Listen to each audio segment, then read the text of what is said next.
Welcome to the Edinburgh City Supporters Club podcast. We hope you enjoy the show.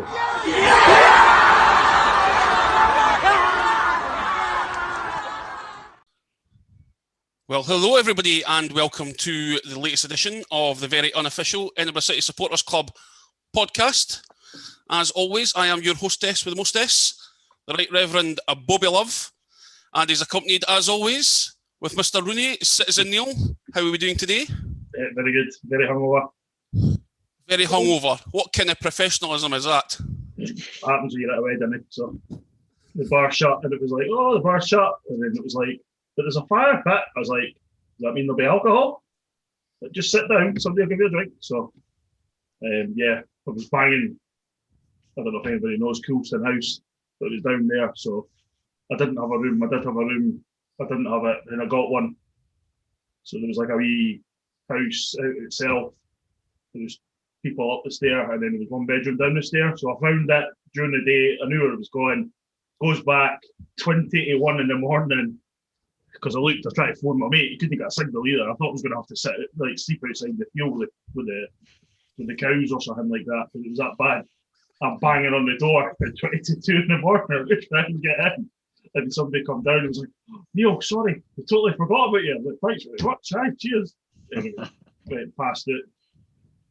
Needless to say, I've not had a hangover like this for a long time. So, anyway. There you go. That's absolutely shocking behaviour. Shocking behaviour. At least I'll do When you catch me going out to the pub before we're doing a pod, know what I mean? Oh, well, I was going to say, at least I'll go.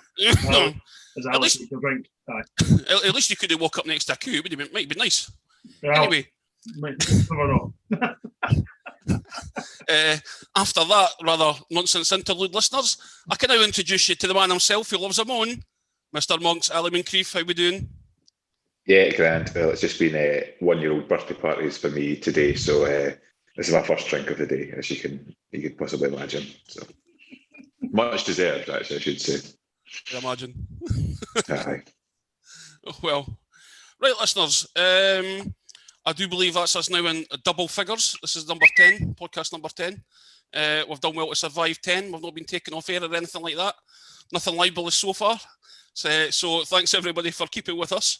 Tonight we're going to kind of give a bit of a pre-season preview, a bit about the League Cup, maybe some signings, chat about Friday night's women's team, and anything else that comes up. So we'll start off with the League Cup games as we're kind of in the midst of them.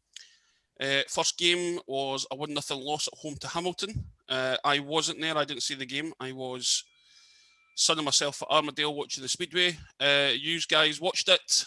Yep. How did they go then, Ali?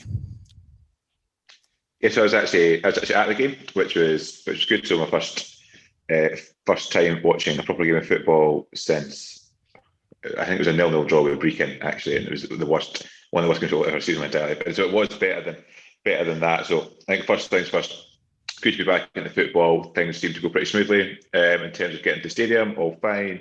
We were able to use the grass bank behind the goal for the Hamilton fans. Again, that worked well. So that was good. So no complaints at all. The club were quick, professional. The new app for buying tickets worked really well as well. So that was good. Glad to see that.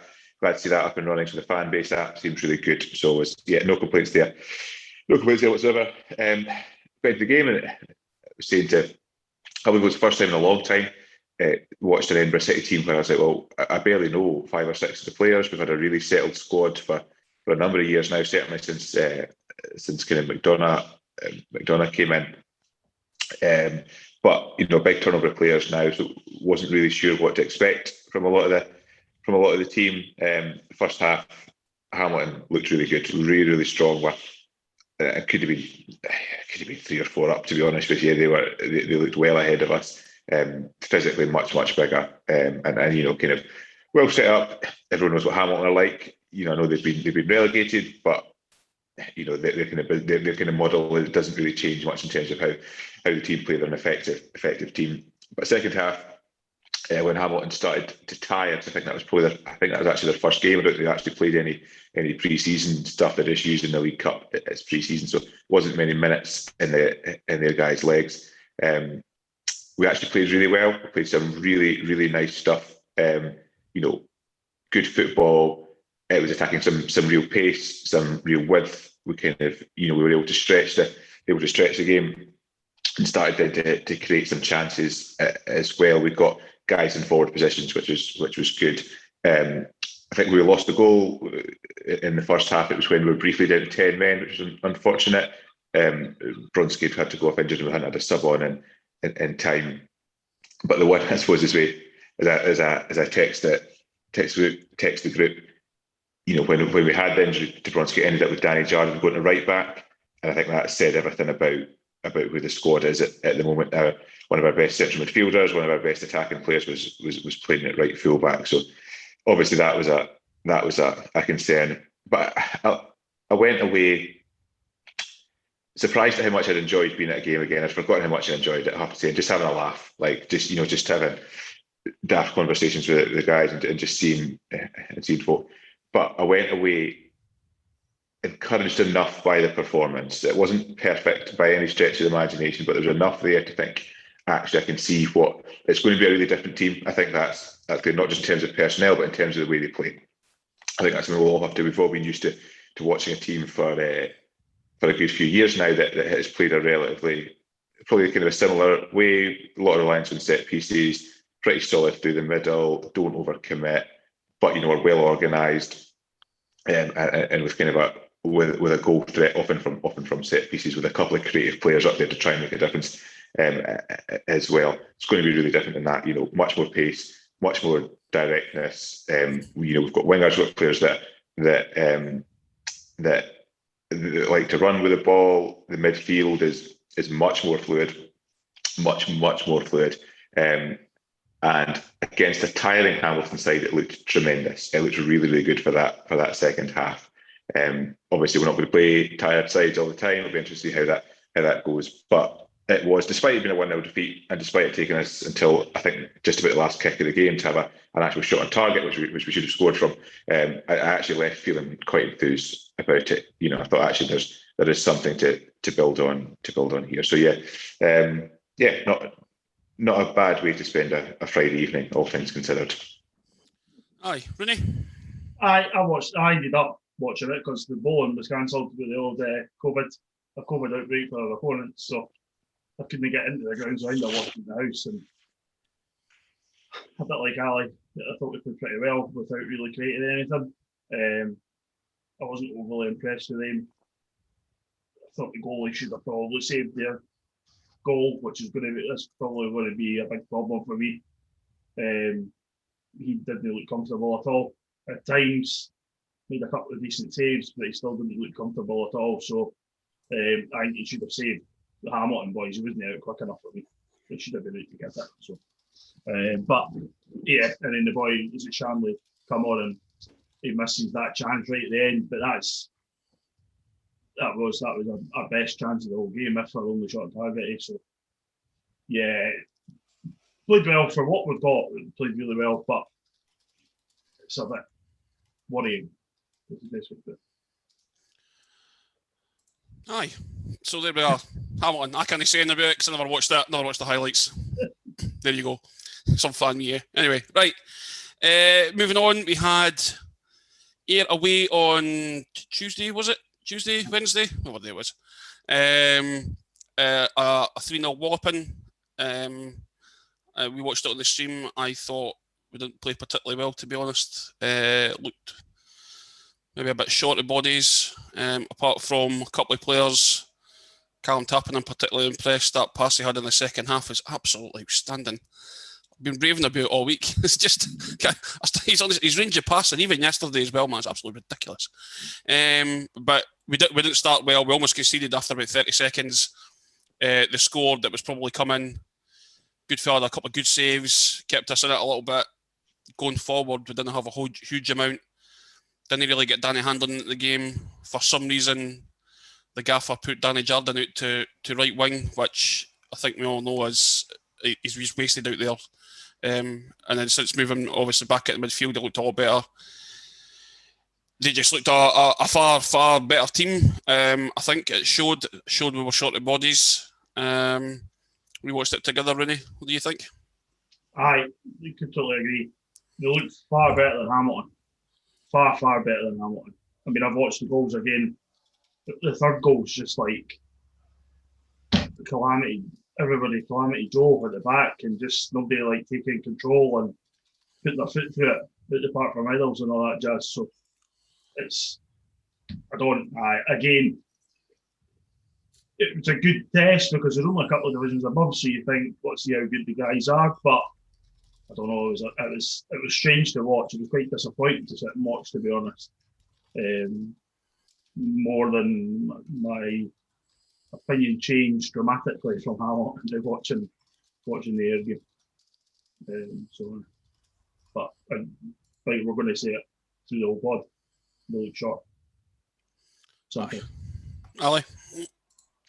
Yeah, hugely disappointing. Absolutely. It's like Naismith said, actually, he wanted us to have more of an impact against the championship teams, and that the group wanted to see us, cause more problems than cause any problems at all. But they totally outclassed us. Very, very. I can't remember. We were kind of scrabbling about for. I know we've changed the systems for man of the match this year, so you have to have a top three. That was hard to get three out of that. Like, it's like, can we not go back to the old just pick whoever's played central midfield system? But trying to find three players who had passed March from that was a real challenge. So should be listening to players like miles off it. If either you are football manager or championship manager players, but I remember when you used to be, if you ever lost your temper with the squad and you just like, I'm just going to sell everyone, I'm just going to transfer list everyone, get rid of them all. You're a dick, get rid of you. And you come to like the start of the season, you're like, well, I've not got any players, I've made an arse of this, and like I'm going to get sacked. It felt like that. It just felt like a squad that was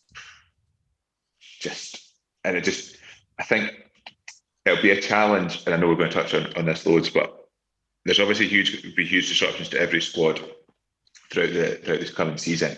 It just feels not just short, but so unsettled. Like, just how are players going to get a run of games? I really don't know. But we got outclassed every area of the park. We looked blunt. We couldn't stop them creating chances. We couldn't control possession.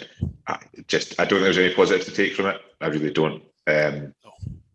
Just been a hugely disappointing. And I think Naismith was disappointed as well. And he was right to be. Aye. As I say, I think the only real bright spot was Callum Tappin and his range of passing. I thought McFarlane looked okay down the wing, and Goodfellow had a couple of good saves. But apart from that, mince. That's the other way to put it, really. And I think they'll know that themselves. Move on. Aye, on to yesterday, Albion Rovers. I think I was the only one to watch it. I don't think there was many people bothered, to be honest. It was a roasting hot day as well. It was the warmest day of the year in Edinburgh, so I can probably forgive people if they want to go and sit in front of a stream when they can go and sun themselves on Holyrood Park or Porty Beach or something like that, trying to avoid all the hooligans. Anyway, 1-1, we went down early doors, couldn't clear a ball, they bundled it in. I think the gaffer said that in his post-match interview, we just didn't set up right for the set piece. It showed. We had a couple of chances. Ricky had one over the bar, Dunajardin had one over the bar. Hilton scored a no bad goal. I think it took a deflection apparently, but it didn't quite look like that in the stream. A couple other chances. Then we lost on penalties. Unfortunately, didn't see all the penalties as the stream cut out just at the wrong time. Just at our it would have been the fifth penalty, which could have been the last. The stream stopped, and then we didn't get to see them. So we'll have to watch the highlights to see how the rest of them went. I think it went to 9 penalties or something like that. So that will tell you what happened. The gaffer was trying to look for some bright spots. I think he was being nice, to be honest. Well, maybe no. There was a couple of bright spots. I thought Danny Handlin played pretty well. He was looking to be interested, looking to get the ball. He was coming deep for the ball. He was involved in all the good stuff. As was tapping. McFarlane, when he came for the first wee bit, played pretty well. Got substituted for no idea why, to be honest. As I thought, as an out ball, he was the one that looked the biggest threat. Defence looked a bit shaky. We're certainly missing somebody in front of them as a protecting like Andy Black. If we're going to be playing a bit more direct and a bit more forward compared to how we used to do under James, then we're going to need somebody in to sit in, I think, to help the defence, and we're just not got that person at the minute. We need somebody in there. I don't know if that was meant to be Lewis Kidd, but he's something to play right back because we've not got a right back. Again, I think it just showed the dearth of options that we've got. I think on the bench we only had Hilton, who was injured, who could really come on and change it. The young laddie Ferguson, who's only 17. And I think the rest were made up under 20s, I think, possibly. Yeah. If I can remember right. So, again, I think it just showed we're desperately needing bodies. I mean, the highlights were up. The highlights were up about 7:30. It's like 29 now. So the highlights were up about then. So I've watched them and I've watched his interview, and it's like the chances they miss is ridiculous. It's not like the goalies make world class saves. It's like it'd be different if they were on target and they were straight at the goalie. You go, oh, well, at least you have to make them work. Like 2 or 3 of them are just blazed over the bar. I actually think, I don't want to sound too disrespectful, but I think his penalties maybe just landed in Porto Beach and out, it went that high over the bar. You know, so it didn't. If I'm watching the highlights, Hilton's shot takes a deflection, and it's probably the chances they miss in the first half. They've hit so clean, like so sweetly. If they had miskicked them like Hilton's, probably one of them would have went in. But Hilton's didn't look. It was like it was a clean hit. I don't know what the camera angle was. Well, without was it from like the stand? There were everybody stands in. It's from the stand. It's from the stand, but it's slightly different because I had the Albion Rovers one, whereas I think City have their own cameras, don't they? Yeah. So from the Albion Rovers one, I didn't think it took a deflection, but Albion Rovers immediately tweeted it was a deflection. Aye. I don't think their commentator said he thought it was a deflection either. So it might maybe just the angle of where the camera was really. But I think it was goalward. I don't think there's much doubt about that. Yeah, I'd agree with you on that. It was goalward, but if you watch the highlights, you'll see it's a wee deflection. I think that just lifts it that wee bit better. But again, I mean, yeah, we keep talking short. We're building it up. We'll just move on to it. Aye. Anything you want to say, Ali, or shall I just give a rather horrendous start that's about to come? No, I was doing the gardening, to be honest with you, and then watched Open. So we're sounding so good here, listeners. I mean, we're so up for the new season. No, we'll get better. We'll tell you why in a minute. Anyway, so in terms of the League Cup, I mean, we've got Falkirk on Wednesday. It'll be a monumental. Considering how we're going, I think still people in isolation. Hilton's carrying a knock as well, so it might be threadbare again unless we've got a couple of extra bodies. If we don't get at least a point off of Falkirk, that will be our worst performance since our first year in the League Cup. Where we came bottom with 0 points. This time it will be bottom with 1 point. So not particularly good. Although in saying that, I don't think I've ever had the fact that I absolutely detest the League Cup anyway. I think it's an absolute waste of time. It's just I think it just adds to the calendar when you don't really need to add to the calendar. I mean, if you think about it, I mean, it feels like just a couple of weeks ago that we were having the playoffs, pretty much because it was. So, I mean, I think we're all a bit fatigued. Some of us are a bit fatigued with it. I mean, we had so much football in the last month. I think even the players only had like a 3.5 week break. It's not great, and you've got to come back in with the squad's a bit thin. That's everybody moaning about how they're playing friendlies and they want nothing games and all that stuff. That's not changed. You know what I mean? I mean, it's just to me, it should still be just straight knockout, and you know what I mean. But you play Saturday, Wednesday for 2 or 3 weeks at the start of the season to get yourself up and running, and then.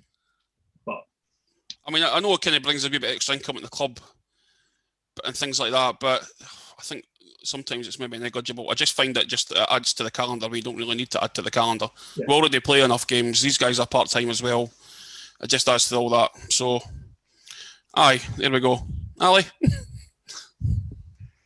I quite like the League Cup, I have to say. I know what you mean about adding to the calendar, but I think it's just a bit different. I think at least it's trying something, to be honest with you. Like it was good to go and watch Aki's, a couple of decent players and things like that. I think okay, this has been a dreadful League Cup campaign. Like really, really poor, no two ways about it. Unless we get someone from Falkirk to salvage a bit of pride. But if this is just Naismith using it as like to get the guys up and running, we've got a couple of kids, for the first time in a long time, we've got a couple of 17, 18-year-olds that are going to have to play. looking at the squad, these guys are going to play a lot of minutes. Just getting them some experience against some decent players.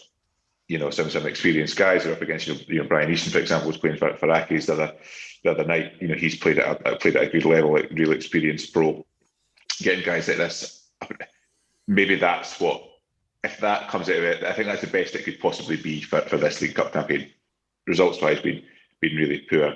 But if it's just a case of, maybe Naismith has tactics, maybe not paying that much, he's maybe not that bothered. He just wants to use it to get the team ready, or as close to ready as possible for the start of the season. So if we have a flying start to a league campaign, then no one will be complaining about having a crap League Cup draw. Is my thoughts. And the format, I said I don't mind it. It does add to the fixtures, bit of a pain in the arse, but at least it's something different for me. It still feels fresh to me, so I don't mind it, to be honest. Yeah. Aye, I mean the only other side to that is that if people see the results, they might decide not to go. Yeah. So you've kind of got to balance that up and say, you've got to get your guys fit, but at the same point, you're trying to attract folk to come. Yeah. So with that, we'll kind of move on to our pre-season preview. We should have came before the League Cup, but oh well. So as you've rightly pointed out, we've had a massive upheaval and change during the summer. A lot of players left. We've had some players come in. We're probably short of bodies. We're lost up money to Queen's Park again, full time. There you go. Liam Brown's there, apparently playing very well by all accounts as well. As we said previous in the last pod, obviously Liam Henderson went up to Arbroath, Antel went to Arbroath. A lot of change. Is it for the better, Ali? No, I think is the short answer, and probably the correct one. I think you always look at where you think you're going to finish, and obviously over the last few years we've looked at, well, you know what, might be a chance for second. Second place might be right. Challenging maybe if Queen's Park, if Cove aren't as good as people think they'll be, if Queen's Park aren't as good as people are going to think they'll be. Obviously this year it's Kelty playing that role. We'll get nowhere near Kelty. Absolutely nowhere near them. And actually, when you look at the rest of the league, Stenhousemuir will be stronger, Stirling Albion will be stronger, Elgin are consistently in kind of the place. But I think we've got a real fight in our hands to get to a playoff spot. I really do. I think last year we were the second best squad in the division. Queen's Park were miles ahead of everyone. That's fine. We get that. And I think some of their League Cup performances and results have actually proved how good a squad they've got actually. So it was no disgrace falling behind them. But no, I don't think we are stronger. And we sat here, I listened back to the pod where we talked about the players that have been released. And we said the kind of proof of the pudding would be, what the squad looked like at the start of the season. Was it actually an improvement on these guys? And I can't remember which one of the three of us said about, that group of players didn't get us into Division 1, so they can't really have any complaints about being about being replaced. Yeah. But I don't think they've been upgraded. I don't. Okay, we all know Thompson was struggling at right back, but we don't really have a right back in there. It might be Lewis Kidd. That's fine. We don't really know much about him at all. I don't think we're stronger at centre back. I don't think we're stronger. And Callum Tacken looks good, but Laird, Black, and then the big glaring thing. I'm not even a huge fan of Blair Henderson. I'm really not. And the fact that he's going to Spartans probably tells you a lot about the regard he held in by the rest of. We do not have a goal scorer. We have no goal threat at all. I kind of sent a pinged message into the group about, is there anyone in the squad who's scored double figures in a season or even close to that? I think Uzi might have done. You think Danny Handling might have done. But no one else is even remotely close. And where are goals going to come from? Like, where are there's, I think a lot of it, when you look at kind of League Two football and things like that, and even going up into League One and maybe even the Championship, just get your goal threats on the park. You can get your goal threats on the park and get them into good positions to be in a decent, that's a decent approach to winning games of football. I just don't think we've got enough goal threats. I just don't. Like, we might play some pretty people, we might pop the ball about, but I just don't see. I just do not see where we're going to score goals. And actually, I don't think we're going to be particularly solid at the back either. It kind of feels that we're in this bit of weird halfway house Now, obviously, there is still time to go to build the squad, and I was really encouraged by some of the football that was played in the second half against Accies. I do like Naismith. I think he talks really well, I think. But if we get, I would take, as things stand, whatever, offered fourth place, yeah, absolutely take that. Absolutely would take that right now to get a chance in the playoffs, no doubt about it. And previous years, I thought we were second. With a bit of luck, we'd push for winning the league. We did keep Cove within our sights for a while. Okay, Queen's Park pushed away from us, all that kind of stuff. But we'll be nowhere near. Kelly won't even see us. We're going to be fighting with Stirling Albion, Stenhouse Muir, and Elgin. Albion Rovers that seem to have picked up and strengthened as well. So, aye, not overly optimistic about the season that's coming. So, aye, Rooney. How do I top that? I think, and I don't want to disrespect Lairdy or Blackie or anybody, because Lairdy was brilliant. Tappin's a different type of player and always stood out when he played against us. But playing against these guys as well, I think he's probably better quality. But you've let two go, we've only got one in.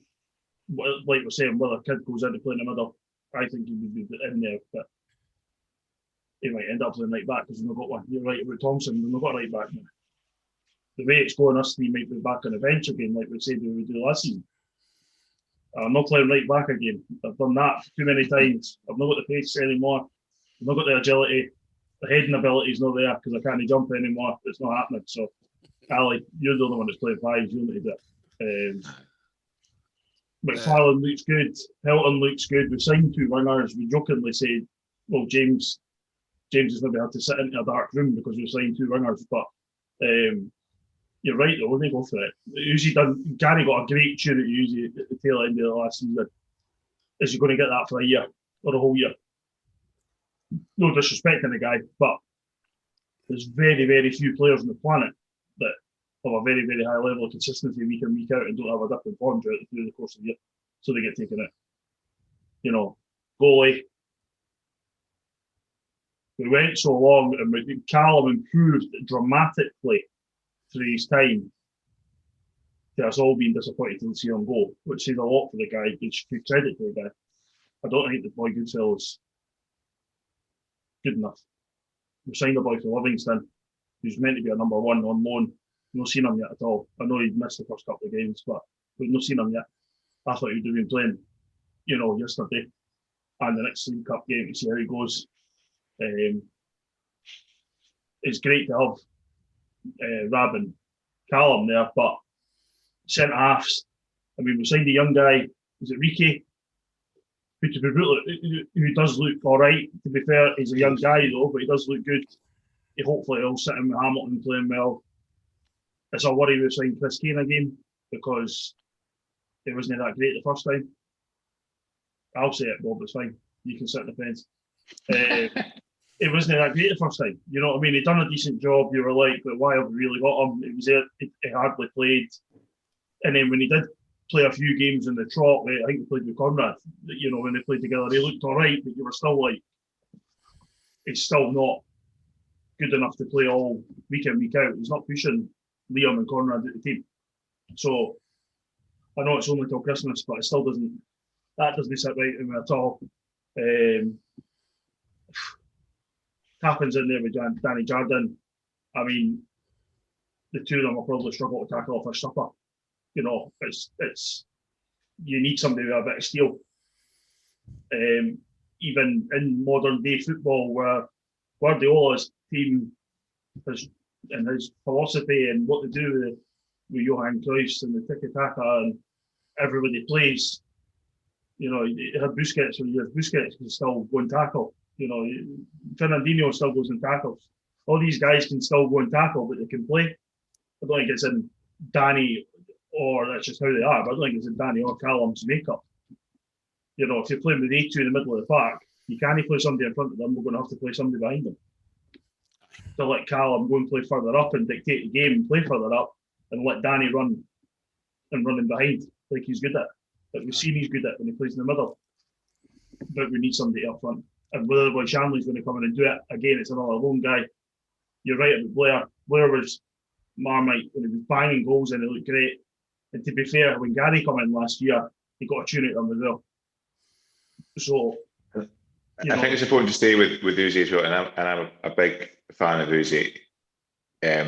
Even if he has a brilliant season, I think he finished last season really well. I think he did a good job.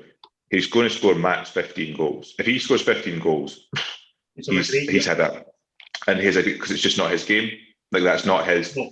That's not his game. His game has been physical, bringing players into play, stretching defences. All that. That's all hugely important, and it's stuff that I really love to see from a striker. I think it's brilliant. But he's not Robert Lewandowski. He doesn't do that and score 40 goals a season. Like it just doesn't happen. Not many people. So I think do that. So so they don't. But there has to be something within the squad, within the team, where there is a real goal threat. Is it? And what Shanley? I mean, how many goals has he scored in his career? I know he's a young boy and things like that, but. Is your number 10 going to do it? Whoever's going to play in that, they say the number 10 role, who's going to play in the pocket behind him if he plays the 4-2-3-1? Is that person going to be the main goal threat when he's stretching it and they're like a second striker? Who's it going to be though? Do you know what I mean? It's not. Danny Hanlon's never been renowned for doing that from playing there. No. He wants to get the ball and feed the ball through. He's never been dare I say it, and I've done well to do half an hour before I said it. Is he going to be like a Paul Hartley or a Rooney Scatchell? You know what I mean? Is it going to be going, right, damn it, the ball's away, I'm gone. We're not going to have somebody like that. Or is it going to be Hilton? But is he still going to score enough? Aye. I doubt it. I doubt it very much. I hope they prove us wrong and the three of us are eating humble pie because we're sitting somebody's house drinking cheap Prosecco because we won the league next year. But at the moment, I think if we get fourth, we've been very lucky with what we've currently got because I think we're going to struggle big time. Because although the guys look good, they've come in. McFarlane's a young guy, Ricky's a young guy. So how many times we've all seen it throughout watching football? The amount of young laddies I've seen Hearts ruin because they've played them when they're going through bad form is unbelievable. It's shocking. They should be taking them out the firing line and you put your old throw in. Whether that's going to happen with Chris Kane, if Ricky has a couple of bad games and take him at the firing line and give him a break and let him learn and then go back in, you need to do it. It's the same with McFarlane. McFarlane's a winger, so he's going to be infuriating at the best of times, as they all are, because he's going to try stuff. He's going to try and beat a man, which is what we all pay our money to go and see. None of this target long stuff. But when his form dips, what's going to happen? We can't keep playing him. We're going to have to take him at the firing line and put somebody in.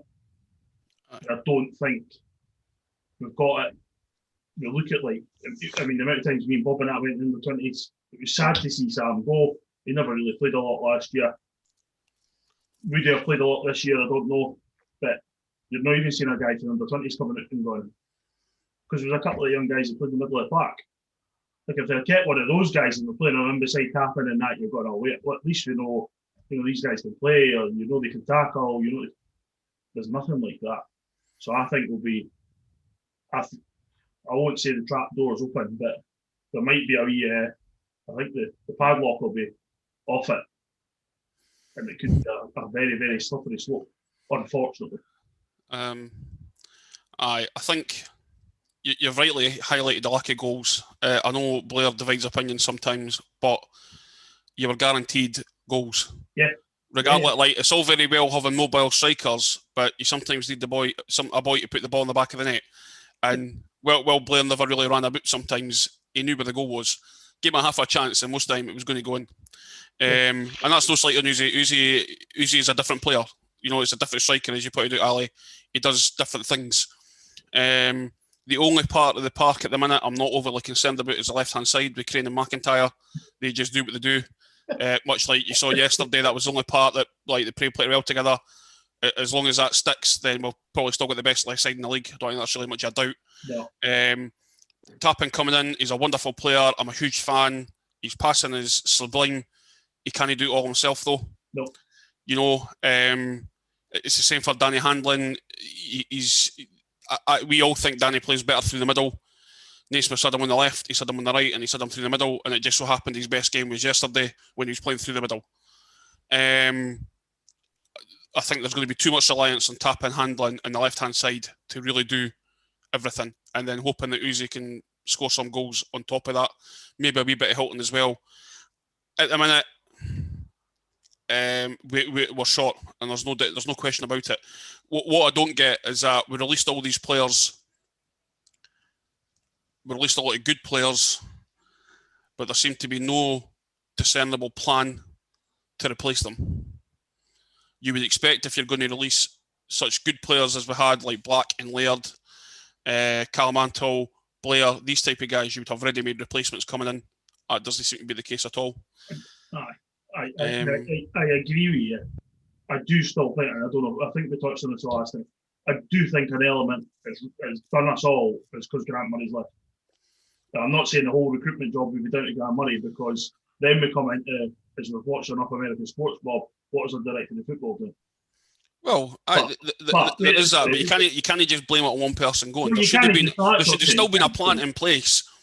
You should be covering all eventualities. You're maybe not expecting him to go, and that's fair enough, right? You're not expecting him to go when they've probably got, or they probably had a plan of who they wanted and what they wanted to do, and as soon as he goes, but that shouldn't be stopping signings, though.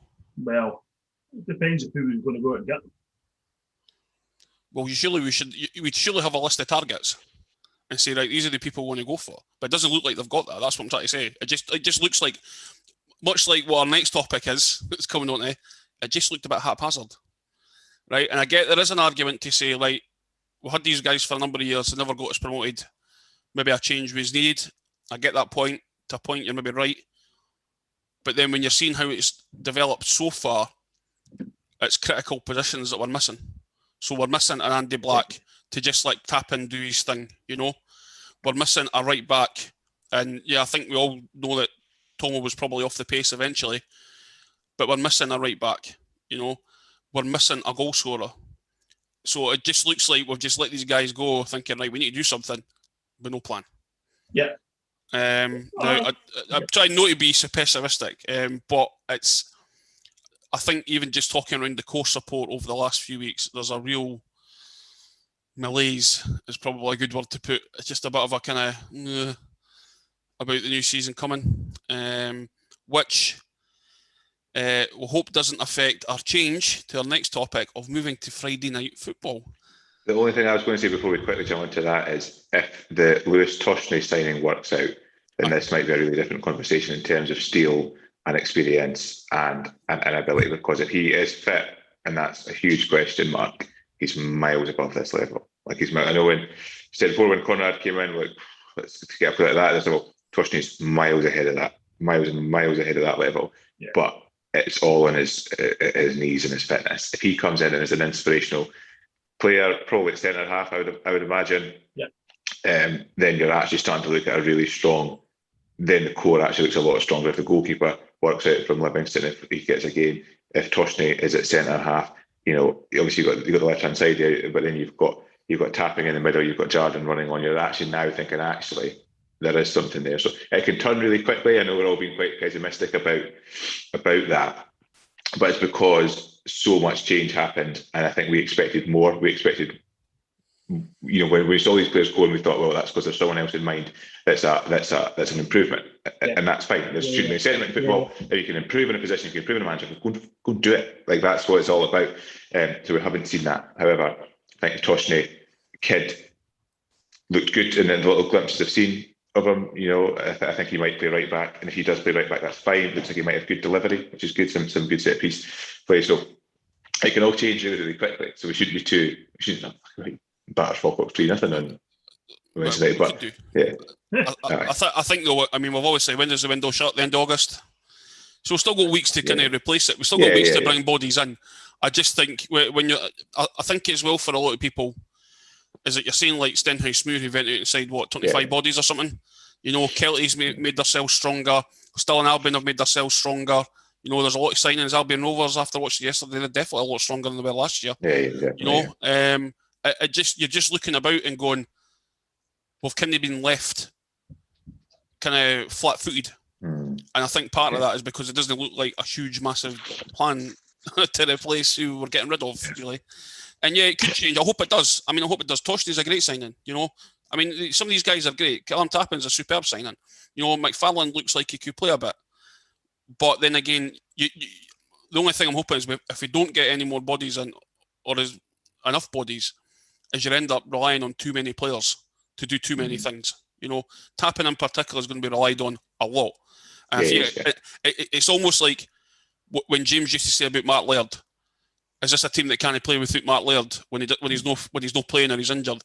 My fear at times is that Tappin's going to be taking that place of, if Tappin's no ticking, what's going to happen to the rest of the team? You know, because it'll just depend. If Danny Handling can keep his form for the last couple of seasons, brilliant. But again, you're relying too much on him. Maybe if Tappin's unfit, you know, it needs more spread about the team, I think. And at the minute, it's just kind of centred too much on one or two players, and I think that just needs to be spread out. Yeah. But anyway, as I was saying, much like if the results are going, we're moved to Friday night football, which probably the politest way to put it is it's caused a mixed reaction, I think. Some people seem really excited. Quite a number of people cannot believe we're moving to Fridays. I think there's a lot of families that we can gather if you're speaking to them. They're not particularly impressed about Friday nights, late night finishes and all that. Our next topic is future plans. So we can kind of say what happened is myself and Rooney had a meeting with members of the board, including our owner, Tom Tracy. It was a very positive meeting, I would say. Lots of interesting plans. We can cover a wee bit in the next section. But obviously, ostensibly, this meeting was to do with the change to Friday nights. There was a number of people in the core support. We sent a letter to the board detailing concerns from our problems with Ainsley Park being the issue of low attendance to families. Maybe the club should be a family-focused club. Friday nights, maybe is they going to do that to bring young children in and get them hooked to other competition around. So you've got the Speedway, you've got rugby, championship games on the telly and so on. What exactly we're going to do to make a Friday night difference? Before we go into what the reasoning is behind it, what do you guys think? We'll start with Ali. Go to Ali first. I mean, I think there's a reason football has been played at 3 o'clock on a Saturday for as long as it's been played. That's the time that works for fans. That's the time that people have built their weekends around. You're going back generations that built their weekends around, you know, football's on at 3 o'clock on a Saturday.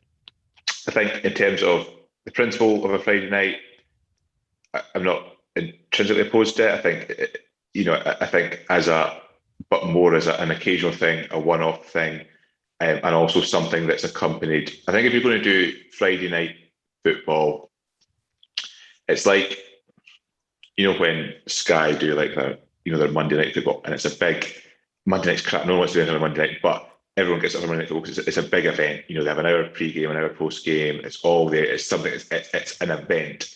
Yeah. And if Friday night football could be that, you know, something that actually was a really, really good experience for the people going along, a really good fan experience. Now, however that is done, whether it's things at the ground, whether it's even just, you guys watch a lot of American sports. Americans do this kind of stuff amazingly well. They just hook you in, and it's like it's a total. It's not just an hour and a half or 2 hours. It's not an hour and a half. It's a full experience. And if Friday night football could exactly, it's something to actually look forward to. And if it could be that, then you know what, you can see some real potential with it. There are loads of challenges, unfortunately, around that. The biggest one, obviously, is where we play our games at the moment, which is still Ainsley Park, unfortunately.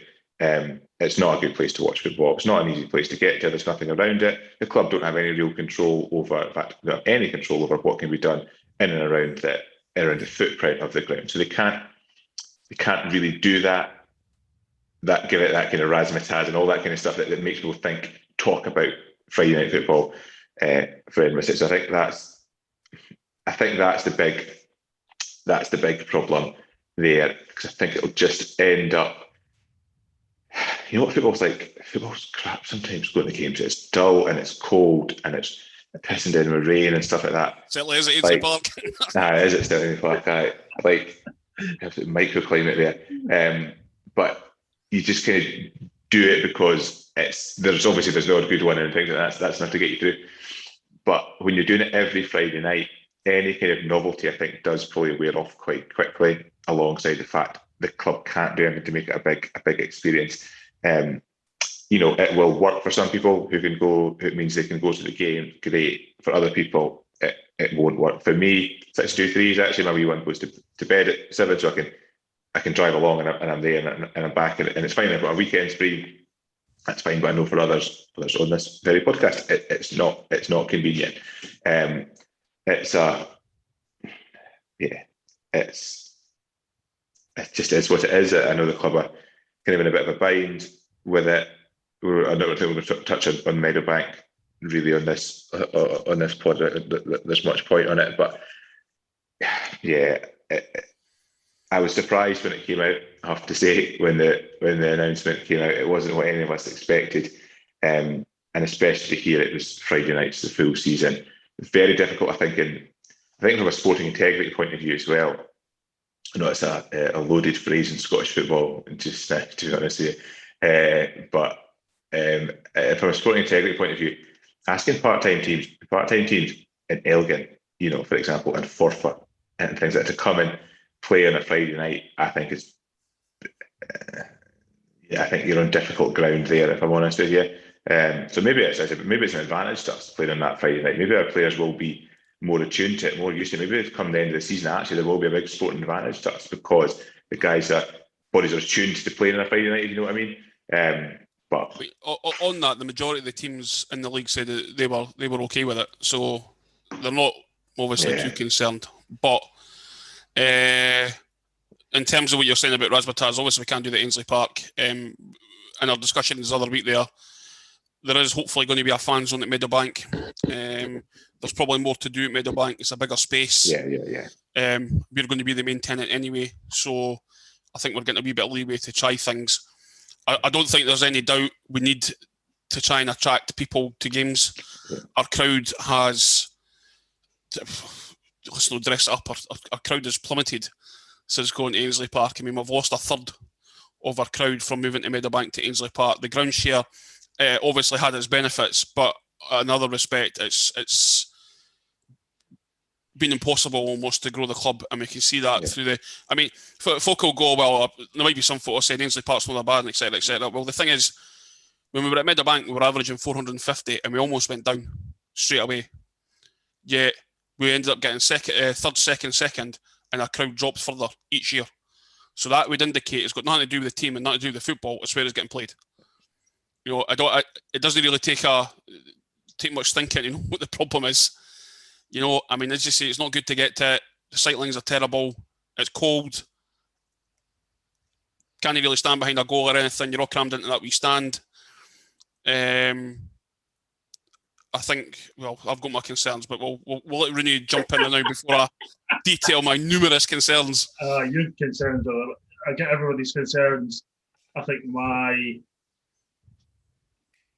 position is very different. I got a season ticket last year because I could watch as much football as I wanted from the comfort of my own home. So if one game was absolutely horrendous, I could turn it off and watch another game, or just concentrate on another game, which was good. Would I have bought another season ticket this year? I don't know. We're moving and stuff, obviously it's a big thing. So moving to Friday nights, I might end up buying one myself because I'm probably not going to have a clash, which is good for me. Although I did bring up my concerns in the meeting about it, where I'm in Ali's boat. It's novelty for me. Will the novelty be there to do it every Friday night, or is it going to be a thing? But we'll just need to wait and see. Folk might be attracted to it. Folk might not be attracted to it. But to me, I think it's a big gamble. It's a huge gamble because the culture of the United Kingdom and is everybody goes to the game at 3:00 on a Saturday. You go for a few years before You watch some horrendous football, you go and moan about it after for a couple of hours with your mates. So taking Ainsley Park out of the equation, because I don't think we can really properly judge it until we go to the bank. Aye.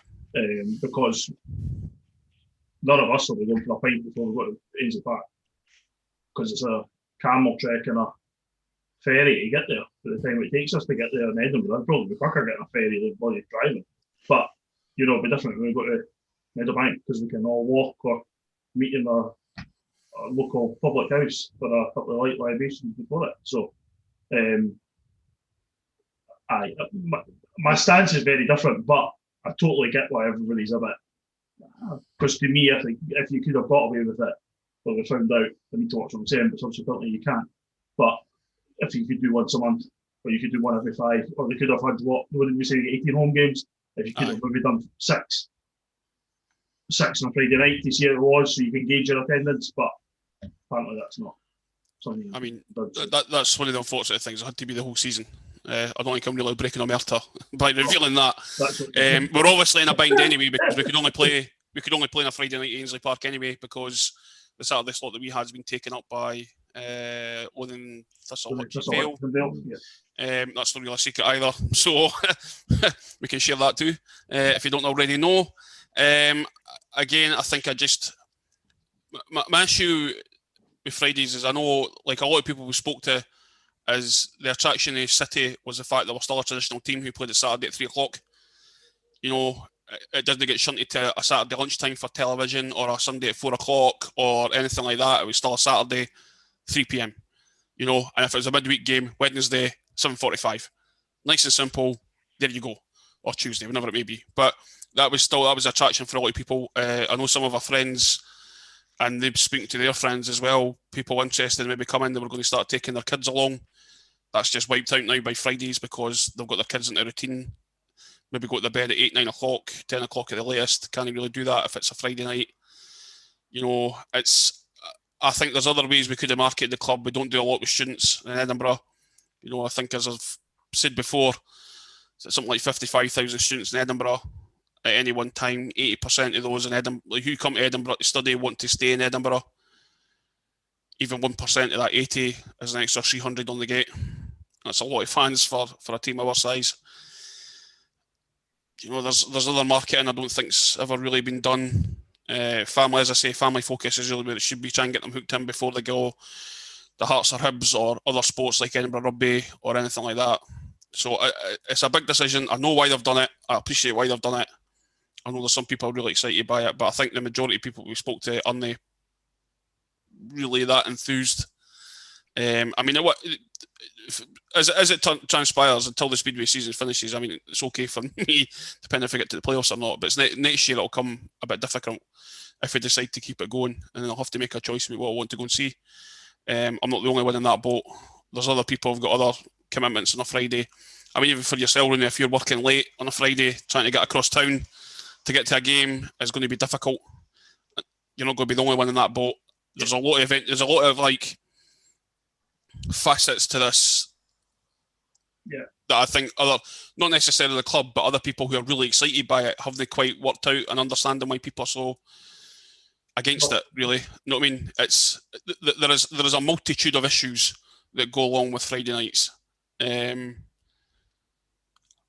Obviously, I don't think we're all going to sit here. I'd be delighted if it works. If it puts fans on the gate and people start coming, fantastic. My main concern is because we're having to start at Ainsley Park. If it'd been right back at Meadowbank, if I were starting the league next week or a couple of weeks' time at Meadowbank and it was going to be Fridays, I'd be less concerned. Yeah. If you're trying to attract people through a gate down at Ainsley Park on a Friday night, it's going to be difficult. As we said before, I don't know if I said in the last pod, our lowest ever gate since promotion was a Friday night in the Scottish Cup, where we barely got over 100, and that was competing with football on the television and a couple of other games that night, or a couple of other sports. It's going to be tough, and I hope they've got a plan. I think they've got a plan. Whether that will make a difference, I don't know. We'll see. I think season tickets are coming out this week. We'll see what the uptake is on that. What we need to make clear is it's not necessarily get Hearts and Hibs fans in who may go on, may not. I think we've seen that experiment didn't really work. You know, the half-price tickets and whatnot. Even when they had the chance to go, they weren't turning up anyway. So it's going to be. We'll see. It'll be hard. Hope it works. I certainly hope it works. I would love to see more fans through the door.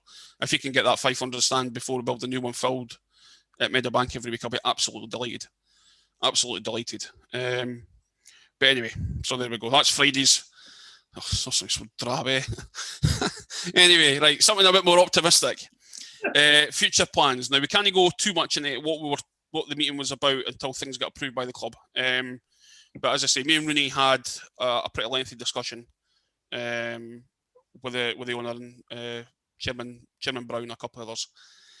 A lot of positivity, I thought. I think the direction that Tom wants to take the club is very optimistic. I think it's everything that we've spoken about before. I mean, we've already mentioned, like, there's no secret the fact that the club will want to go full time, whether that be hybrid to begin with into full time. You obviously want to build the fan base. You know, there's things like James's job setting up the academy and whatnot. I think that's going to be an absolute must anyway. Aye. There's a lot of good things going on in the background that hopefully we'll be able to tell you at some point. I don't want us to get into, I know something you don't know type idea, folks, because that's certainly not what the meeting was about. But obviously, I'm sure you can appreciate there might be things that we're not allowed to reveal. We need to know what we can reveal before we actually reveal. I would add to it is Bob done very well because Bob minuted the meeting. And that's why we're waiting on approval after that, just so that it's not you guys got to go, even though there was a lot of people that signed that letter. Aye. So that's why it's not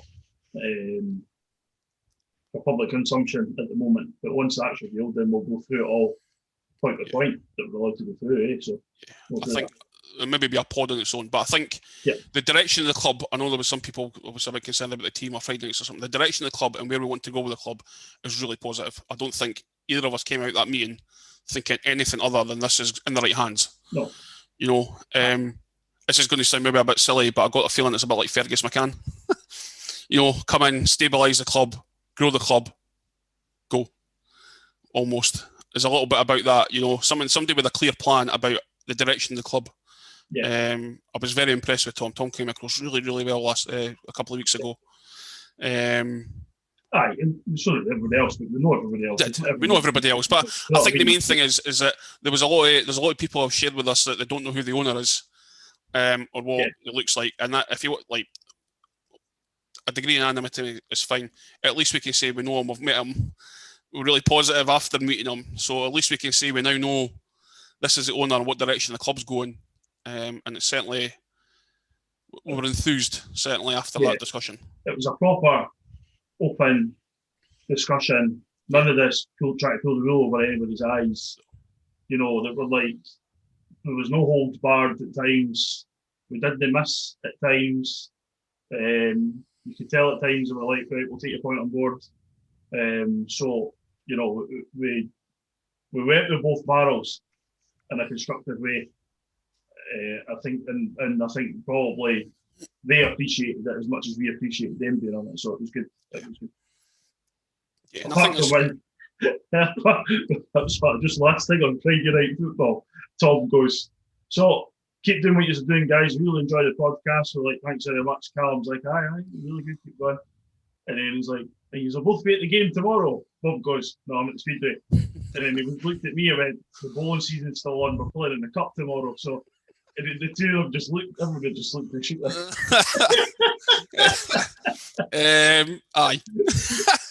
On that note, aye. I mean, you've had a view of the minutes, Ali. What's your thinking? I think it does make a difference. I think that's one of the great things about supporting a team as small as Edinburgh City, that you can have like a direct impact, and you do know that the board are listening to your concerns. You've got to respect that, and it's a challenging environment to work in Scottish football. And there's, you know, we've talked about before, there's some absolute zoomers in charge of the whole game at various points in Scottish football. So the best laid plans and all that, but there is a plan for the club which is good. It's not a ludicrous plan. There's nothing stupid in there. Like, it's ambitious, and Tom's an ambitious man and stuff, which is great. And how close we get to his ambitions, who knows? But if we get halfway there, then what happy days. So I think that's all really positive. I think the big positive for me, not at a personal level, but I think the recent announcement alongside the Friday Night Football, or just after Friday Night Football, about the move we're making to have a more ethical approach to the club as a whole, but certainly in terms of some of the sponsorship thing. This is, for me, football's relationship with the gambling industry is a disgrace. I think it's appalling, and I'm glad to support a club that is looking to break that relationship. I think that's really, really positive. So I think things like that give you a bit of heart, because that's longer term, really positive thinking. And actually, again, from a selfish commercial point of view, it makes the club stand out. It makes people, the environment I work in, I'm doing the Chartered Financial Analyst certificate in environmental and social governance investing at the moment. So it's a hot topic. And you got cheese baguette to go with that, Ali. Cheese baguette. A hot topic in my world. So there is that. There's a commercial opportunity as well. If the club are putting themselves forward as an ethical club, all that kind of stuff, and are doing something really concrete, like rejecting sponsorship from gambling companies, as well as a few other things. But I think gambling's the big one, to be honest with you. Yeah. I think that's really positive. And you've got to if somebody's bold enough to make that sort of decision and make those sort of statements, make those sort of commitments, then you've got to give them a bit of leeway and a bit of support. So yeah, it would be great once we could share what's shareable from the meeting. I think most things are. There's anything there that's obviously, you've got to be fair. If the club have taken the time to speak to people, you've got to be fair with their wishes, and in terms of if there's anything they don't particularly want out for various reasons, that's totally fine, of course. So yeah, it'd be great to be able to share that with everyone and have a real chat about it. So I think, yeah, really, really positive. Yeah, I don't think there's much doubt about that. I think, as you rightly say, the fact that they're willing to engage with fans is a huge bonus. I think too many clubs ignore their fans. I think higher up the chain, maybe that team in West Edinburgh really need to pay attention at some point. In fact, the one in East Edinburgh maybe should pay attention at some point now. I know. I think the one in the West makes it worse though. Do you know? I've said before to you guys, I've said to the club as well, the more open they are, the better. I think it provides a lot of goodwill for the fans. They're more willing to help out if things go wrong if you're open and just being clear. I mean, I went through it with Edinburgh Capitals with ice hockey, where everything was kept secret and things went to pot very quickly. I mean, there was always rumours and supposition and folks saying, I know this and I was told this and he told me that and all this kind of stuff. And I think part of the reason that the Caps disappeared was because things were kept too secret. I don't want that again. I can't go through that again. I can't lose another club or anything like that. I can't go through. I don't think anybody who've been serious about it can have secrets the way that happened. And I think the fact that the way that Jim and Tom and others on the board are willing to share with fans what their thinking is and how the club are going forward is a massive, massive positive. You don't see it a lot in football, I don't think, especially in Britain anyway. Maybe see it on the continent a bit more, especially in Germany and things like that. But here, I think, is a massive difference. You're forever seeing other people on social media and all that complaining that the clubs aren't open with them. So, yeah, it was good. It's positive, really encouraged. Far more positive than the getting part of the pod anyway. So aye. Before we move on, anything else, Rooney, that can I cover it? Nah, just hopefully we can get stuff out. It's not a Bob and Neal went to a meeting. It was a meeting to represent everybody. Yeah. I mean, to represent the supporters. The one thing we probably can say is that the plans for Meadowbank, once they come to fruition, we should be back November. That was on the club website as well. Fingers crossed. I think the plans for what we can do down there are huge. They're absolutely huge. Very much going to be the community club. I think all our teams are going to be playing there. Yeah. I think I think before we let the cat out of the bag, I would just say everybody can be very excited. Aye, before we say much more, but Meadowbank is huge for us. I mean, there's no doubt about it. It's not even just a case of we're getting away from Ainsley Park or anything like that. How things are going to be approached at Meadowbank for the club, I think, is positive and it's massive. And then I think everybody will be really excited once they know exactly what's happening. In terms of positive parts, we'll go to the next part. Myself and Rooney went to the women's game last week. We did. Although a slight sad loss after pretty much hammering everybody else in sight. I watched a lot of the games. I think you've seen a lot of the games as well. They play some really good football. Yeah. You know, nice brand of football. Get the ball in the net, build it for the back. We got soaked last week, mind you, because we weren't allowed in the stand at Ainsley Park. My big brolly was coming useful. You know what? My brolly coming useful because Well, I covered you. I only got half of me. I was soaked halfway down. Well, Boy Scout compass fair. Look at the podcast. But it was when we were like rocked up to stand and there was loads of parents and it was just me and you. I'm the only one with an umbrella and everybody's looking at me going, "Who's this guy?" I was like, very good, Dad. So it was good, Dad. But they do play some cracking stuff. We did want to go because I wanted to heckle my work pal Laura, but she was there. Disgraceful. So I've heckled her via social media instead. But I didn't know they try and play football in the right way. So I would encourage anybody to go and watch them because I believe hopefully they'll end up being best on our side of the town as well. So. Aye, I think that it's very, very encouraging performances. They score a lot of goals, which is in sharp contrast to the first team, really. That's not the way to put it, really. Yeah, they know where the goal is, and that's pretty much what happens. And they spread the goals around the team as well. You know, even the defence chip in with quite a lot of goals. We would try and give more names and numbers, but we're a bit shaky at the minute between who's who. Who's who? So who's who. So we do apologise for that. There are numbers on the website and players, but there's some players who aren't on the website, and there's some numbers that are like about 3 or 4 different so players. Bob, I know. So, we're a bit struggling about who's who at times. So we do apologise for anybody who listens in who's been watching the women's team. But yeah, if you can watch them when you can, please do go and watch them. They're really good to watch. The streams have been pretty good as well. Rooney. Aye. So that's your task, Bob. But I don't My task. That every time everybody since the guys like Colin and that'll watch now. When you put a team sheet up, go and put the numbers beside it. Aye, and that accounts for all the teams. All the teams. We've had such a massive overhaul with the men's team that people were complaining they don't know who's who with the numbers. We have the same problem with the women's team. The team goes up with no numbers. And for those that don't necessarily know who's who and all that kind of stuff, it really is difficult to figure out what players are wearing what numbers. We're assuming it goes in almost position order. I don't really know, to be honest. No, whenever we occasionally shout we well played. Aye. Number, whatever. Rather than, you know what I mean? It just doesn't sound great. So. And that's the same for the men's team as well. I mean, those people complain on Twitter. I was live tweeting for the club yesterday, so I put the numbers up, which seemed to make a big difference. What a hero. What can I say? Not all heroes wear capes. No, they just have a wardrobe full of Pittsburgh Penguins gear. So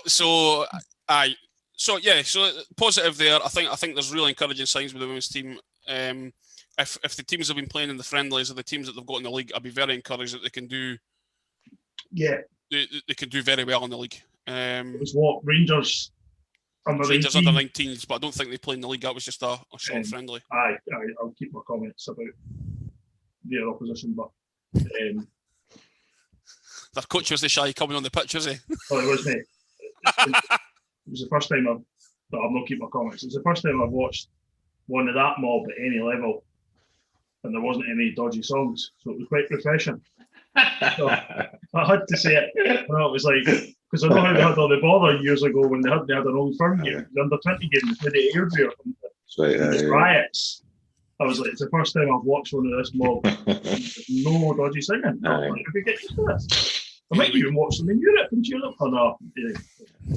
So no, but you could tell they play, but they look more they'd been together a wee bit longer.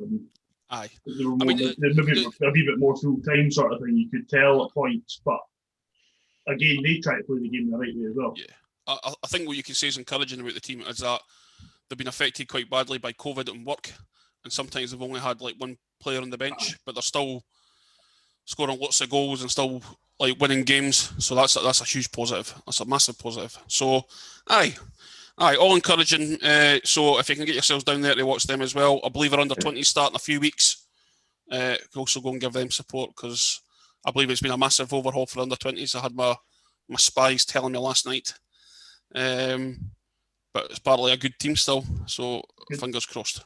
Ali, were you going to jump in there? On the women's team, are they coming back to Meadowbank as well, or is that the plan for when we go back to Meadowbank? Will the women's team be based out there as well? Or? I don't know if we're embargoed. I don't think we're embargoed in this bit. We're told that's going to be our base. I think pretty much everybody's going to be at Meadowbank. I don't think that's really we're breaking anything there. I think everybody's kind of assumed that's what's going to be happening anyway. Yeah. I think that'd be good again to see that to help build that whole club up as well. And I think you need that if you have Meadowbank as that base. And again, it's maybe easier if it's easier to get to. But that all helps the club, and it's great the women's team's only a couple of years old now. But it's great to see they have made real strides, which is, even getting the highlights on YouTube, which is great to just catch in. Okay, obviously you don't know any of the players, as you've just said with that, but it's great to see them. They're obviously being coached well because you can see that they do try and play. They do try and play the game. They do try and the players are brave on the ball. They do build out from the back. So they're obviously getting access to some good coaching as well, which is great to see. So yeah, I think the club's made a really positive change to embrace the women's side of the game, and it's such a growth area, which is great. And you see, even where I live in Leith, down at Leith Links, when you watch we went for a walk and the kids are playing football and it's all mixed. There's loads of girls playing football, and they should have that path to be able to continue playing that game at whatever level that they're capable of. That's really, really important. So hopefully Edinburgh City will be a home for a lot of these girls getting into football and progressing on. Yeah. Absolutely. So I think that's the plan. We'll be ourselves on Friday nights for at least one season. The under-20s on alternate Friday nights. So if you're in the habit of going on a Friday night, you can go and watch under-20s as well. Please do. I'm assuming they'll still be trying to play the same brand of football as they have, which again was on the deck, play it out. Yeah. They used to score ridiculous amount of goals when we watched them. I mean, that 20s team, obviously they've been taken apart because they're either too old or they've moved on to better things, maybe we could call them. Or they've moved on to full-time football. Or they're maybe on to like East of Scotland or Lowland League or whatever it is that they've done. They were streets ahead. There was no question that under-20s team was absolutely streets ahead of everybody else in that league. They were so far ahead, it was ridiculous. They were great on the eye. Oh, aye. And the eye, I know it's a different level, but you can only beat what's in front of you. But they were great on the eye. I mean, proper actual just rolling it out and popping it about, and you're like, oh, aye. That's probably why you watch them so many times and go, why can these guys not get the first team? Aye. I mean, the ones that were obvious was obviously like we've got Sam Newman who got signed anyway, but eventually got released. There was Andy Muir in the middle who signed for Newton Grange, which I was seriously disappointed at. And Jack Nielsen, who was up front, I think that's his name. I believe he signed for Haddington. So I was disappointing because he certainly knew where the net was. But anyway, yes. So if you can, citizens, women's team and the 20s, it's not all about the first team.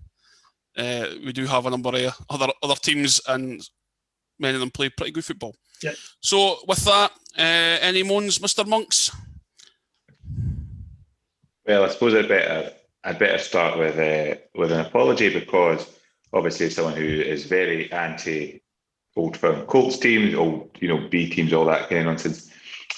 Obviously with Celtic, the Scottish football is safe. Scottish football is safe. We were surely going to be the favourites. The World Cup in Qatar. Celtic B team have played a game in the Lowland League.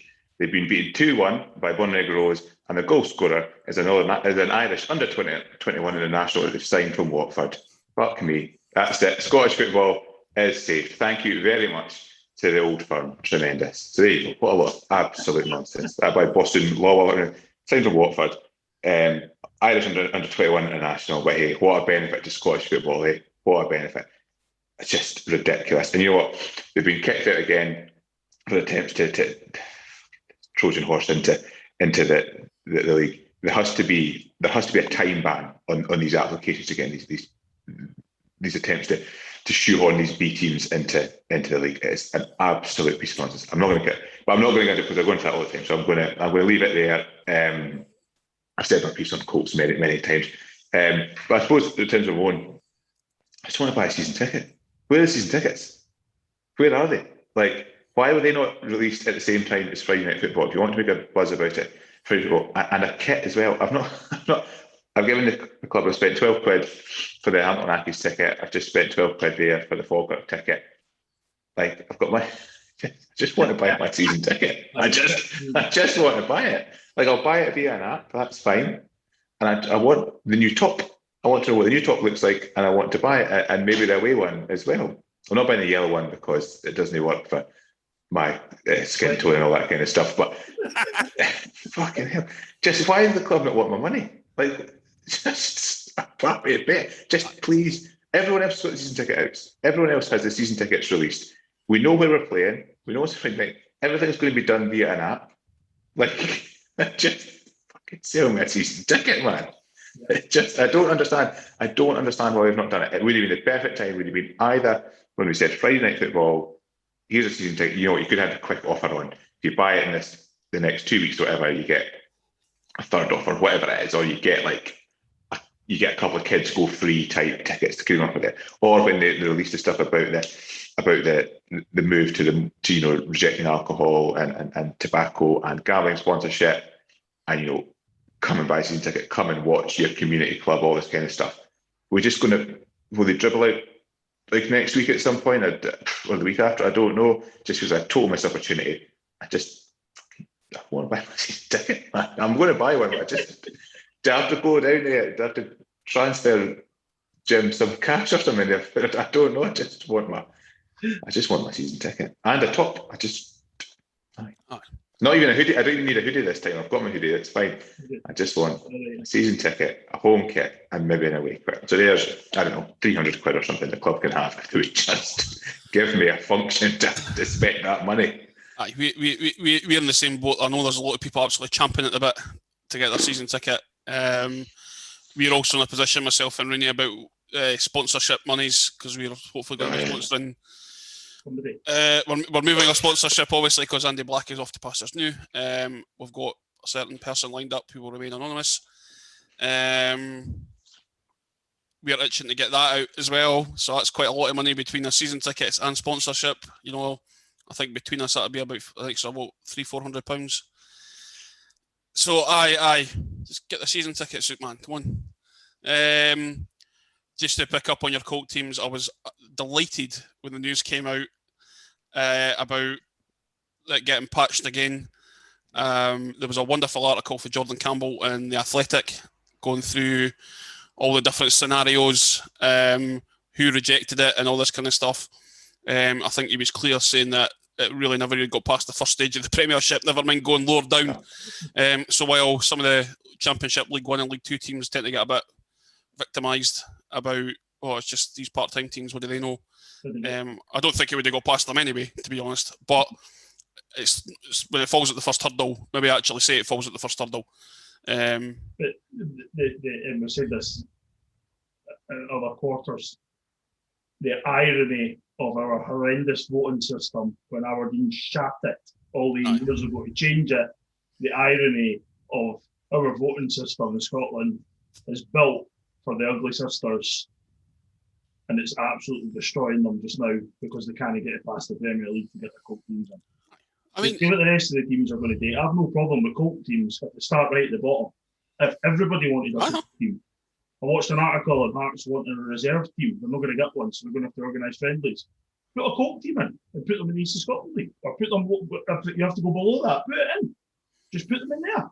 I've no objection to any team doing it. Just start at the bottom. The whole righteousness of we are gods, we should be doing everything. Nah, piss off. I mean, the whole it's only going to be one season in the Lowland League, I think, is because they reckon they were going to get into League Two and they've been told to bolt again. So they're obviously going to have to come back and say, right, can we stay a wee bit longer? I mean, the whole thing about, look at all these other teams, it makes an advantage for other countries. You just need to see the Dutch leagues and the Germans and all that kind of stuff. There was a post on Pine Bovril for a Dutch guy, and he was like, it doesn't make a difference here. It really doesn't. And then I was looking through some of the Euro squads, focusing, look at these different teams. There's the Croatian team. The Croatian team that got, this is all, it makes a difference for Croatia. The Croatia team that got to the World Cup final had one player that had played a solitary game in a B team, and that was the third choice goalkeeper. Luka Modric and these type of guys never came through a B team. No. They went on loan. Even going through, I went through the squads of the recent Euros and the teams like Italy and Germany and the Netherlands and so on and so forth. I think the average amount of time anybody stayed in a B team was about somewhere between 15 and 20 games. That's not going to make a massive difference to how good a team is further up. You know what I mean? Because they're obviously looking to put these guys in and play them for longer. The fact is that there's no pathway for a lot of youth players in Scotland because too many people higher up the chain, because of the way the league is, because it's so cutthroat between top six, bottom six, relegation, and so on and so forth, is that managers shit it from putting youngsters in. And it's like, we can't have a big team because that dilutes the product and too many teams are after for money for extra home games and all this kind of stuff. Well, there's part of your problem. That's the reason a lot of youth players, I think, it's not the only reason, but it's because the league isn't big enough higher up the chain to try and blood these youngsters to give them more experience higher up. And they're having to try and do this B team thing to try and get them experience against guys. Now, I don't know if playing in League Two when they're getting kicked up and down the park, for your experienced pros in League Two is really going to make much of a difference to the development. But I've got no objection to them as a concept, but they've got to start at the bottom of the pyramid. Yeah. There's no point, like ourselves being a good example, going up. There's no point in us trying to further ourselves and not we're planning to get promoted, which we did, to then have teams like that just skip the queue because they can pay to get in or anything like that. Well, I mean, it's like obviously Kelties came up, Coves came up, ourselves, teams like Bonnyrigg Rose, East Kilbride, further down the chain, you've got Musselburgh, you've got Lothian Thistle, you've got Pennycoot, these type of teams, Trinent Juniors. What message does that send to these guys? You're knocking your pan in to get an SFA licence, you're spending all that money, and that these guys can just skip the queue. It's a farce. It's an absolute farce. You know what I mean? Anyway, right. Rooney's rants, was that your rant? No. No, he's got another one. Oh, Christ. I agree with Ali. Season tickets. My rant would be I want my 15 quid back from my recorded delivery post that I never got last year. That would be nice because that would be great. Just Ainsley Park shit, and we're still going to be going.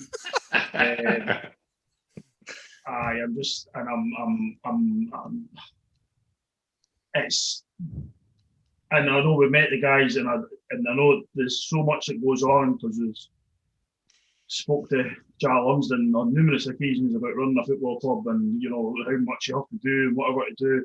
Everything just seems so bloody slow at the moment to get going. So slow. And it seems we are so far behind the curve than everybody. If you know what I mean? You're talking about letting all these guys go. If you didn't want as big a squad and you still wanted guys in, then fair enough. And use your youth guys. How was Stenhouse Muir attracting the boy Wedderburn that played for Dumbarton? Could we not have attracted him? He was a cracking player. He's played at a higher level. Played in the Premier League, played in Northumberland, played at a high level. You know what I mean? I'm a bit miffed because it's just a bit. We should all be geeing up to go. The football's back. We want to go. We're going to stand the 3 years on. We're going to sit in that stand on Wednesday night together and bark what we want for the first time. I've been practicing my boos so the referee can hear me. Almost done it at Bonnyrigg when the boy was warming up.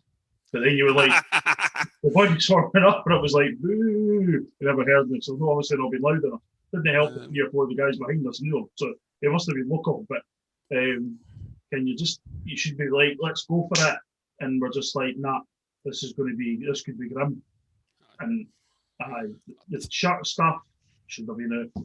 Tickets should have been out. Sponsorship I'll leave it to you, Bob. So very good. I know you'll be chasing. Aye. Still not got Blackie stops the last year. We've got We know why, Blackie stops but the year before. You know what I mean? All that sort of stuff. I'm just like, I'm it wondering. just seems a bit at the moment, rather than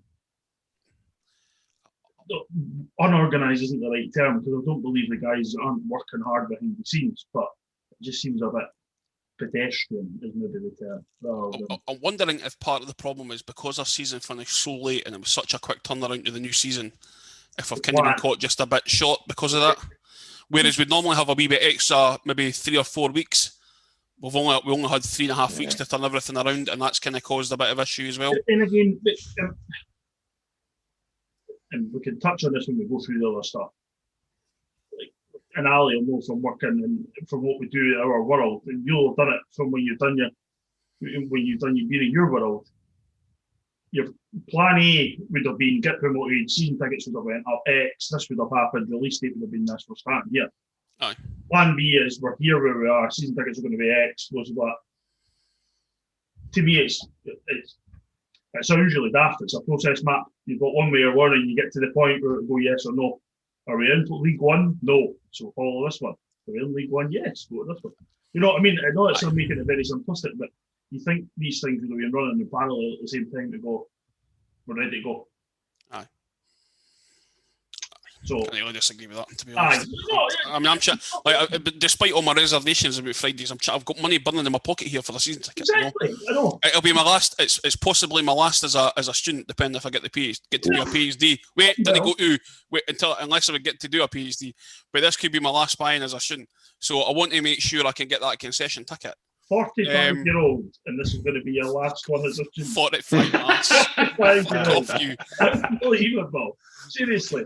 I was a student for 5 years. I don't want to stretch it to 5 years. You've done it for about 25 years. No.